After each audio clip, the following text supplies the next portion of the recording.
Poslovica kaže da sudbina mornara, brodara ovisi o jedru. Pitanje, ako si imao jak bočni vjetar koji ti je prevrnuo brod, da li možeš reći da je sudbina odredila ili si ipak trebao uskladiti putanju broda vremenskim uslovima? Ako su jaki vjetrovi na pučini, kažu ribari, dobro je spustiti jedra dok bura ne prođe. A kada se smiri ponovo, opet ih podići i ploviti dalje. Šta je ovdje sudbina, a šta do tebe? Osobina mudrih ljudi je da se pri lijepom vremenu sjete oluje. To povećava zahvalnost i svjesnost, ili neki kažu budnost.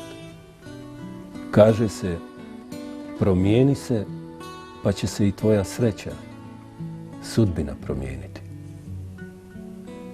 Da li je sudbina da prepoznaš znakove oko sebe ili da ih prespavaš, to jest ne vidiš?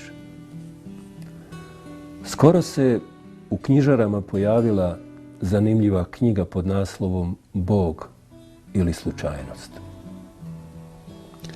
Učeni ljudi znaju da u ljudskim životima ne postoji, jednostavno ne postoji slučajnost. Svaki susret sa nekim, dobijena ili kupljena knjiga ili bilo šta što nam se desi u životu ima dublju poruku ili znak.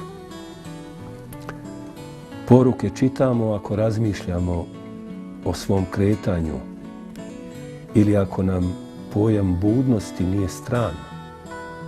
Nažalost, većina ljudi ovoga nisu svjesni ili im znanje o neslučajnosti dođu tek kao bljesak pred kraj života.